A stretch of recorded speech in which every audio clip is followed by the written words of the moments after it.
This is Travis from SRS Suspension, and today we're going to go over how to properly set your sag. Setting your sag is extremely important. That is what makes the bike absolutely level. If our rear end is lower or higher, the bike isn't going to handle correctly. We want to have a nice level bike because a level bike is a fast bike. So we have several different tools to setting your sag. We have a tape measure, which is kind of the old school way to do it, and also we're a baller on a budget, maybe that's all we have. That's fine. That's absolutely fine. You can do it with that. We also have the stick style, which is very inexpensive. A lot of these you can buy them from 10 to 40 or 50 bucks, but very inexpensive, and it does the job. Lastly, we have the slacker.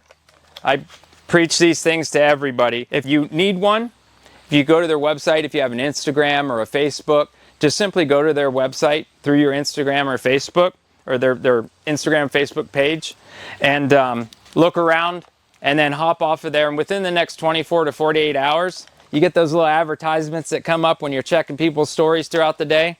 You're going to get an advertisement from them, and you're going to be able to buy these at a reduced cost. If it's something that you're going to continue riding, you plan on doing this for years and years, or you're a dad and you've got 2 or 3, or a mom and got 2 or 3 riders, this is something that you want to invest in. It's absolutely worth the investment because this is the quickest, easiest, and most accurate way to go. First, we're going to go over the tape measure and the stick process. For both of these processes, we're going to find the center of our axle here, and we always want to go straight up to the fender. We don't want to be at any kind of angle. That's not going to give us an accurate measurement for our sag. So when we go straight up, we're going to hook our tape measure in there, go straight up there. And if you have a nice wide fender like this one, we can go front or back just a little bit. It'll still be accurate. But right there, I have 25. I want to start working with a whole number. It's going to make it much easier to do the math once we get the rider on the bike. I put a little dot there, right at 25. I'm working with a whole number. If you've got several people helping you with this, you want to make sure that the person that is measuring it here now and holding a tape measure and holding it into that axle is doing it in the same exact spot once the rider is on the bike. We're going to go ahead, we're going to use that same dot we made. We're going to stick our rod in there, and we're going to take our stick, loosen it up, slide it down, and we're going to line that 0 right up with that black dot. Again, very important that we have the same person doing the measuring right now is going to be doing the measuring again later once the rider's on the bike. Also, if you see this one, some of them will come with different sizes here. They'll actually fit nice and tight in your axle. This one doesn't. And so I actually have a little bit of play there. Okay? I want to make sure that I'm holding up on it to the top of the axle there, the top of the circle inside the axle when I line up that 0. With the tape measure, you're going to stick the tip in there, bury it like that, and you want to hold up on it. Same thing as well. Next, we have our slacker. Again, the simplest, easiest, most accurate way to do it. We're going to magnet it on there. We're going to come up to our fender. We have our mark on there. You don't have to make a mark, but it is nice. Go ahead and make a mark for this. That way you're always setting it in the same spot, and we know we're straight up from the axle. We're going to go ahead and clamp our clamp on the axle. You can flip it around either way, and we want to make sure that it's not popping up on us. Right there it's popping up a little bit, and that's not going to be accurate. We want to make sure that it's nice and snug and that it's not moving. We're going to hook that up.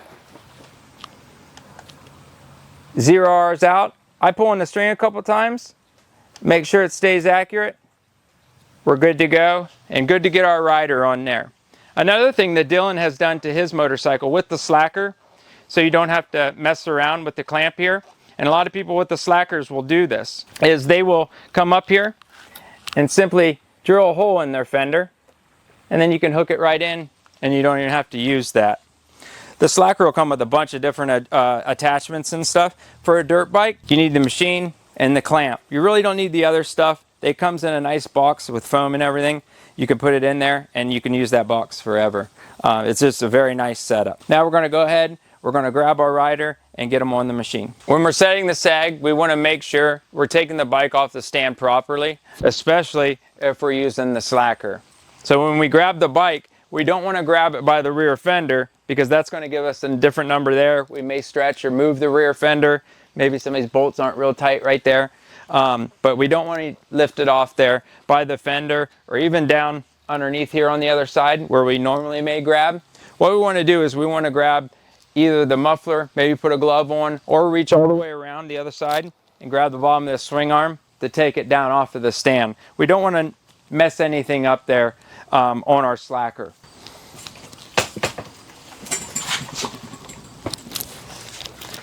We want to make sure we take it off the stand. We also want to make sure that we can roll the bike forward and back.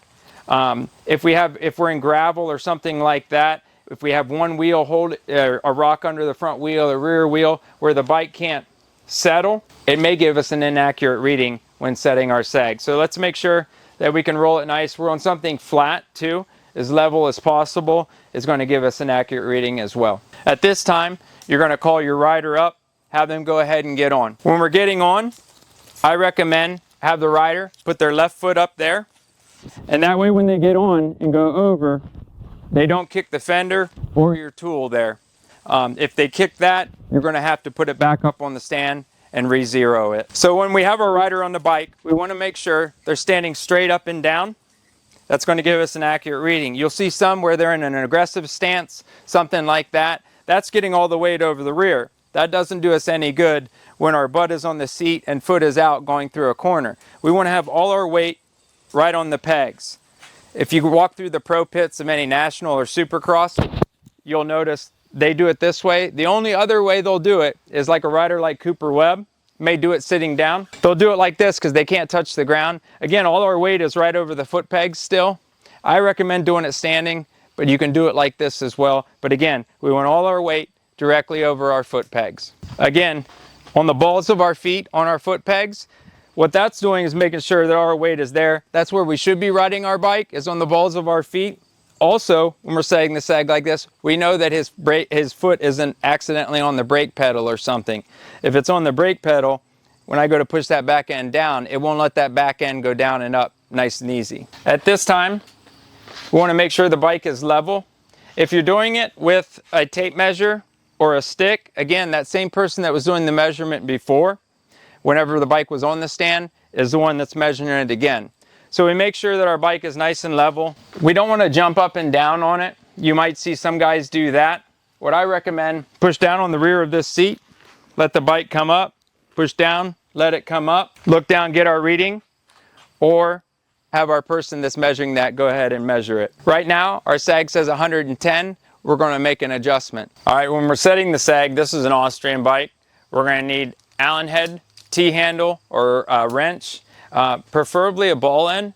Usually you need a ball end. It's kind of at an angle there to get in there, but we're going to need that to loosen our collar. We're going to loosen our collar up and make sure that we can spin our bolt really easy and that our flange here, our locking flange on that plastic collar, can move easily. They make a few different wrenches for adjusting these things. A few over the years. This is a fully adjustable one here. If you have an XCW, which is the non-linkage bikes, this one right here works absolutely amazing. Works good on 85s as well. This one here is for most of your Austrian big bikes with a linkage. It works amazing on the old body style and on back, also your 85s. This is the one they actually recommend for the 23 and up Austrian bikes, but it just doesn't get in there. It needs to be bent up, kind of like that XCW one. So how do we adjust that? We don't have a spanner to go in there and turn it. What I did is have a simple punch here. I wrapped it in tape, also that way I'm not marking anything up in here. So what I'm going to do is, down here, I'm going to take that and put that right in the hole of our flange there, the plastic collar, and again tape it so we're not marking up anything. And we're simply going to reach in with our other hand. We're just going to help guide that spring right around, or that collar right around there. Most modern big bikes, it's 105 millimeters on sag. We have a few bikes that, you know, it's a little different. Recommend that you check your manual or call your suspension guy. You're more than welcome to call me anytime, and I can give you a sag number on where your bike needs to be. All right, cutting over to a Japanese bike or your 65s. that are out there, some 85s that are out there Japanese wise. With spanner nuts like this, the dual spanner nut setup, we're going to need a hammer and we're going to need a punch. On our punch, I ground a little bit of it down just so it fits in there perfectly. I know this is a non-modern bike, but most of your Japanese bikes and stuff, they look just like this. We're going to go ahead, we're going to knock that top collar loose. It shouldn't take a lot to knock it loose. If it's not wanting to turn for you, which is very, very common, what you're going to do is grab some PB Blaster, something like that, and just spray a little bit around the top of that collar. Let it sit for about 2 minutes and then come back over and it should free right up again. With these, we get what we call bimetal corrosion. We have a metal spanner nut there and an aluminum shock body. If you've ever pulled a bolt out of your dirt bike and it's got like some grayish black stuff on it, that's bimetal corrosion. It's all over the place on our bikes because we use metal bolts into aluminum. Same thing here.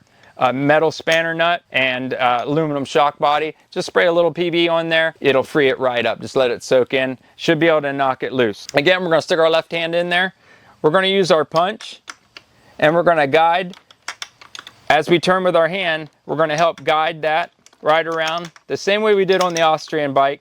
We're going to do here to get our desired sag number. Don't worry about tightening this nut up yet till you get your desired sag number, and then on the Austrian bike as well. Don't worry about tightening that upper collar until you get to your sag number. Just leave it loose for now. Alrighty, we went ahead, we put our rider on the bike, did our sag the first time.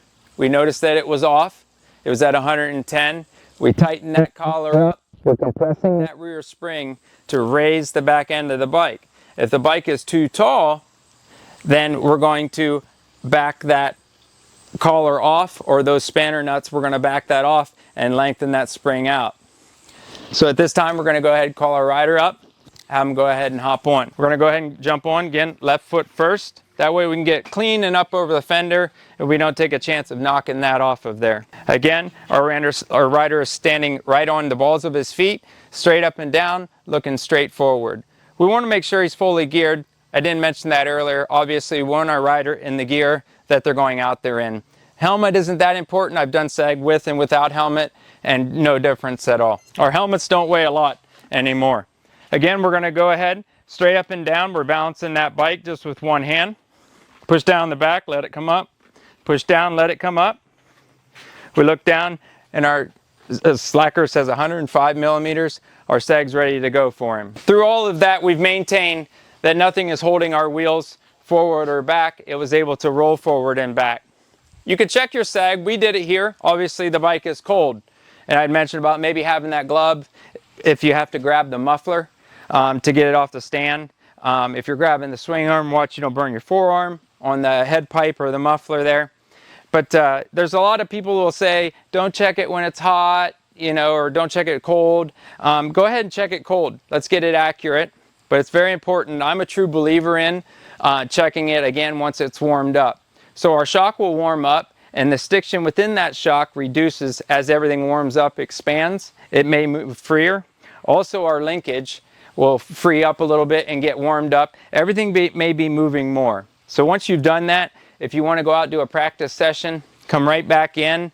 Double check your sag again if you're able to, if you've got the people there to help you, or if you have the slacker. A lot of times you can do it by yourself, grabbing the top of the canopy here. That's nice if you have the slacker. If not, maybe grab a buddy or something, help you out at the track, just to double check it and make sure when it's warm that sag is also there. If it isn't, obviously go ahead and adjust again. Now that we have our sag set properly for our rider, we're going to go ahead and we're going to tighten our collar down. To do that, we're going to reach in with our left hand. That collar that we made sure was nice and loose, we're going to rotate that. In the stock position, they come straight forward and they're kind of hard to get to. We're going to rotate it here to where I can come right in there and go ahead and tighten it down. On the Japanese bike, we're going to go ahead and grab our hammer and our punch again that we used to untighten our top spanner nut there. We're going to go ahead and run it down with our fingers. They're nice and tight. And again, I say Japanese bike, but also some of your smaller Austrian bikes are like this as well. We're going to go ahead and find a place where we can get our punch in there to tighten that top collar. Here I'm going to come from the back side. I'm going to lay my tip of my punch right in that groove there.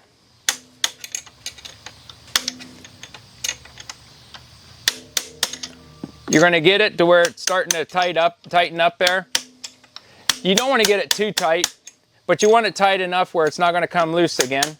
Right now it's stopped. I'm going to give it just a couple more small whacks. Again, that's enough where it's not going to ever come loose again, but it's also not tight enough where you're going to struggle to get it off next time. All right, that wraps up everything for setting our sag. Again, sag is extremely important. That's what makes our bike level. When I go and set up at the races on the weekends, all the time I have people come in, they complain, you know, my front end, my back end's doing this. The first thing that we do to set a suspension up is to set the sag. A lot of times, if the sag is off, we'll set the sag and I'll set the rider back out there again. Sometimes they're like, whoa, like I came in and I was complaining about my front end. I was like, let's set the sag, get that correct, and go out there. And at least half of those times that we do that, the rider comes back in and they're extremely happy. But if we would have went with a bike where the sag was off and started adjusting clickers, now we're going to end up clear out in left field. And we don't want to do that. So it's always step one. We want to set our sag because a level bike is a fast bike.